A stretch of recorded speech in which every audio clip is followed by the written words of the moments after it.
Welcome to this special episode of Cascading Leadership. I am your host, Jim. And I'm your host, Lawrence Brown, other known as LB. Hello, LB. How are you, sir? I'm fantastic. So as I mentioned, this is going to be a special episode. And if I had a siren, I would be sounding it right now because all the nerd alert stuff would be going off. This is going to be a super nerdy episode. It's going to be super fast. We are going to do a lot of cool, fun stuff. So hopefully this will be something that is useful and entertaining for everybody that's out there. Lawrence, tell us what we're going to be doing today. We are going to be doing something that is very near and dear to my heart, and I'm sure Jim's as well. We will be doing book reviews. Dun-dun! How exciting. So essentially what we'll be doing is really talking about different books that we have read. We'll be reading two books. Jim will do one and I will do the other.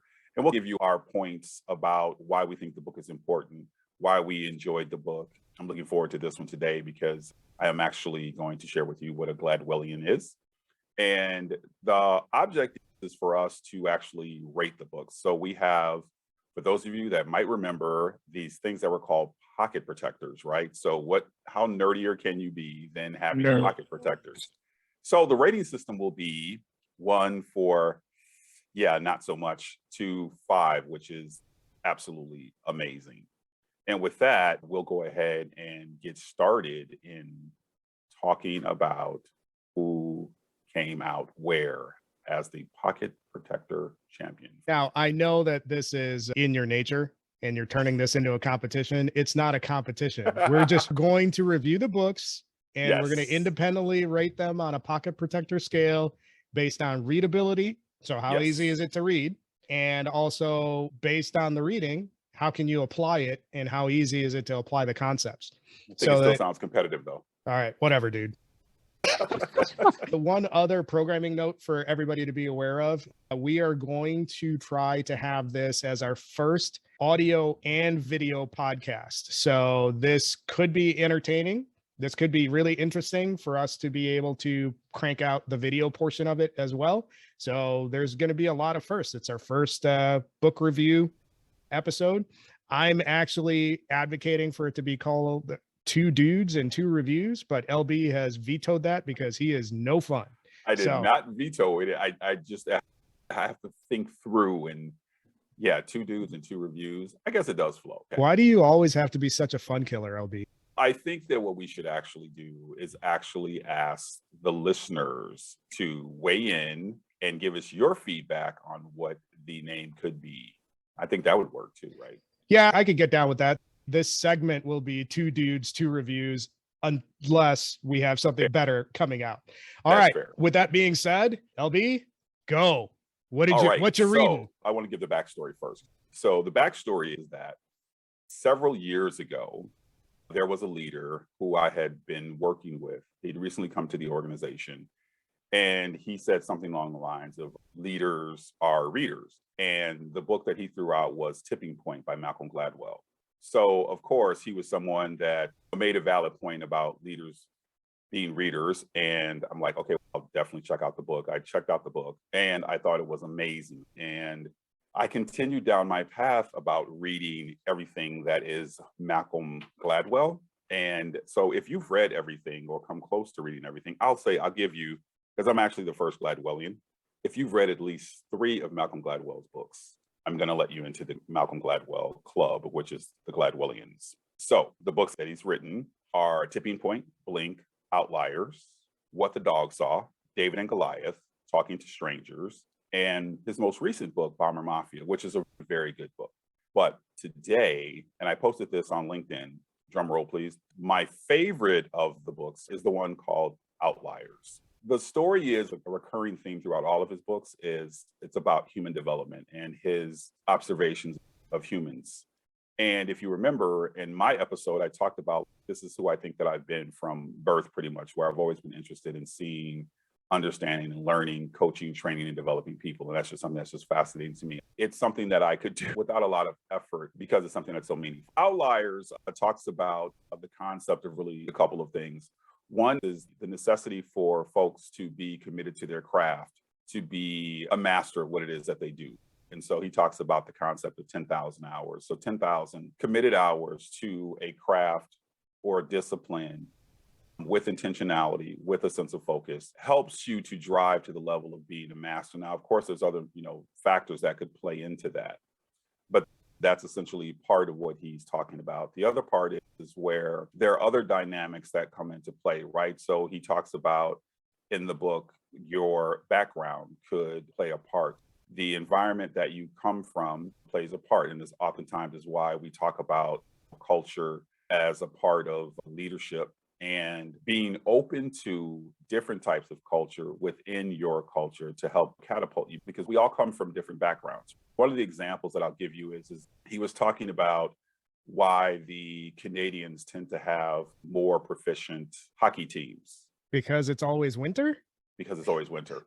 So essentially, you have two children that are 6 years old, but one that's born in December and one is born in June. The one that's born in December is generally going to be a larger child and is going to have better motor skills. And so what they're doing is that one of the factors that they identified is kids who are born in December, for example, who are generally going to be bigger, but they're also looking at their physical attributes as well, like their capability to skate on ice and be more proficient. And so this 6-month lead is a determining factor in them having the ability to be more successful on the ice than someone who is 6 months younger. But he also talks about intentionality. So that's another component I think that stood out to me as a part of the book. And intentionality is to me a desire to do what you're supposed to do with an intended outcome. And when you talk about the leadership elements that we discussed, you've heard some of this. If you listen to James Daverman, he talked about intentionality quite a bit. He talked about his background and where he came from and what he needed to do in order to uplift. Gladwell talks about that in Outliers as well. So those are some of the high points. And I'm sure I'm not doing him the greatest of service, but that's the one that is most relevant to what we're talking about and helping to move you further, faster in your career development. That sounds pretty interesting. Now, full disclosure, I haven't read a single, I think I might have read one Gladwell book a while back. So I got to add it to my pipeline. Don't shake your head disapprovingly at me, mister.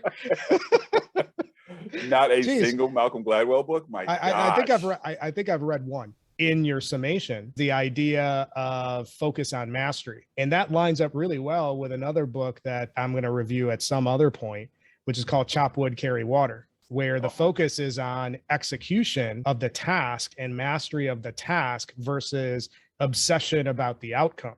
Because in a lot of things, you can't control the outcome. You can only control your volume and execution of inputs.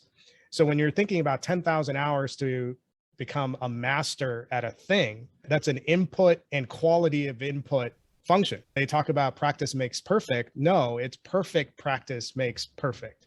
So that's where it lines up together. So great book. What's your review scale on readability and applicability?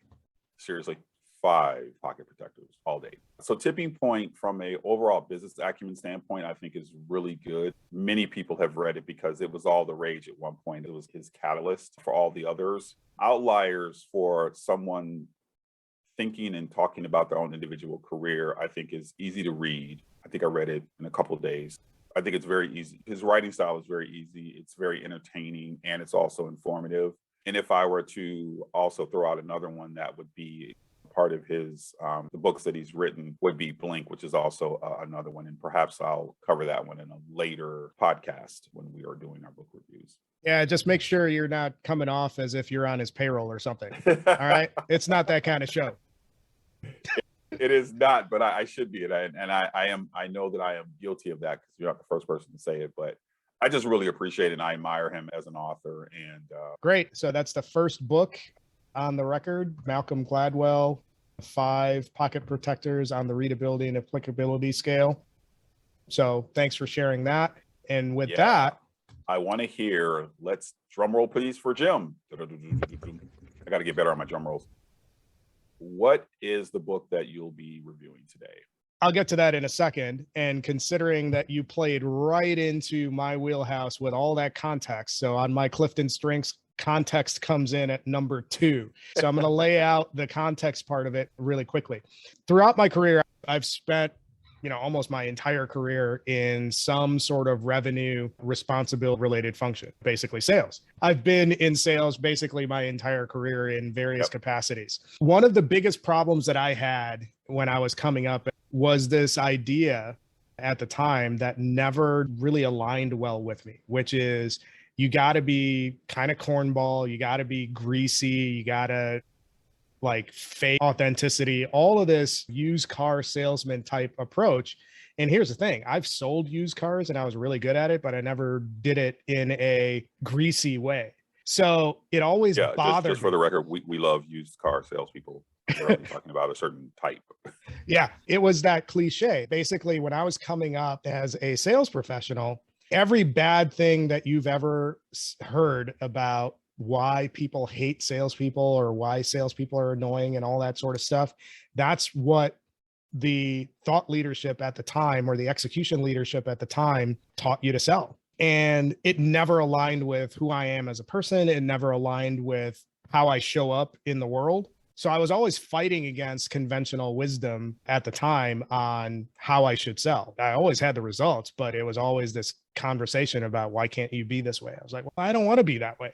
With all that context set up, from a methodology perspective, I'm a big spin person. I'm a big challenger person, medic, medpic, all of those things from a methodology and process perspective is really the fundamentals of what the process looks like and what the philosophy looks like. But if you have that process and philosophy set up and you're still being pushed to sell in an inauthentic way, you can never capture the results that you're really designed to capture. And the reason why I set the stage with all of that stuff is that the book that I'm reviewing is called Sell Without Selling Out by Andy Paul. And this book is at a level where I think it should be as foundational as spin, as challenger, but from an execution and authenticity perspective. So spin and challenger will give you the foundational process stuff. This will actually talk about what your soul as a seller should be. And here's what I mean. Rather than approaching the sales conversation in all of those ways that are basically in opposition to what human nature is like, this book gives you a roadmap on how to execute sales and execute the relationship side of sales from a place of authenticity and from a place of curiosity, which when you look at what is required to be an effective salesperson, you need to be curious, you need to be authentic, and you need to give 2 or 3 times more than what you ask. And if you're operating from a generosity perspective that way, you're always going to build the relationship on solid ground. And that's going to allow you to really understand what the landscape looks like versus the one-sided adversarial antagonistic approach to sales. People are still successful doing it, but it's in spite of that approach. Right. So this is required reading for anybody that's in sales. From a readability perspective, I crank this out in a couple of days. From an applicability perspective, you can apply the concepts in this book immediately. So it is something that I would strongly recommend. And if we're combining both readability and applicability on the pocket protector scale, it is a solid 5. There is no reason that you're going to get lost in the woods, or no chance that you'll get lost in the woods with overly complicated concepts or models or anything like that. This is how do you sell in a human way that taps into your authenticity, that taps into your curiosity, that taps into your generosity, and puts relationships first versus the what's in it for me first, which is what the legacy way of selling has always been focused on. I remember when we were talking to James, and he mentioned that everybody at some point in their career should actually get into sales. For those of you that have been in sales, you probably understand that. For those of you that have not, the book sounds like a really great opportunity, Jim, that one could pick up and at least get some perspective on it, because you and I have said this for as long as we've known each other, you're either selling or being sold. And it's great to have a perspective. And I think that's why reading has become so important, because it helps you to shorten some of the learning. If you're someone who's never been in sales, sounds like it might be a great read if you've been able to read it within a couple of days to get a good background and perspective on sales, because sales is helpful in so many areas, not just the person that is a pure salesperson. It's going to have a lot of value, but even if you're not in sales, you're either in sales in the business world or you're in service to sales in the business world. As an internal employee, you have initiatives, projects, all sorts of stuff that you need to get advocacy and buy-in to move the needle on what's important to you. Guess what you have to do? You have to convince your internal stakeholders that yours is the initiative that they should take on. Guess what you're doing? You're going to have to sell. One of the key points that Andy mentions in the book is this whole idea of we're taught that we need to persuade in sales. And the human nature aspect of persuasion is that nobody likes it is unnatural to be persuaded into something. So your most effective sales professionals, what they do extremely well is influence. They listen to understand, they get a map of the landscape, they engage with all the stakeholders, and then they influence based on new ways of thinking. But you can't introduce a new way of thinking until you demonstrate an understanding of the landscape. And that is critical to being successful in sales. And that's why Sell Without Selling Out is an absolute must read if you're in sales or you're in service to sales. So basically, if you have a pulse, you need to read this. Yeah, I don't think I could have said it any better than that. And you've sold me, because I'm actually going to put that in rotation for me to read as well. Excellent. So that is 2 great reviews, 2 things to add to your reading list on the 2 dudes and 2 review summary, 2 5 pocket protector scale books.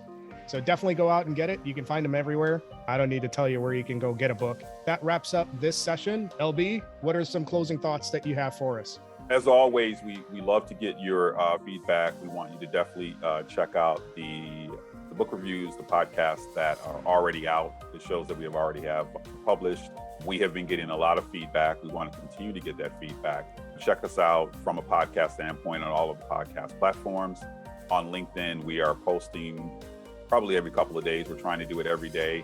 If we get more activity, then we're actually going to post more, obviously. We're trying to live into building a really strong and super cool algorithm. So help us do that by checking us out. Couldn't have said it better. Thanks again for joining us. We are out.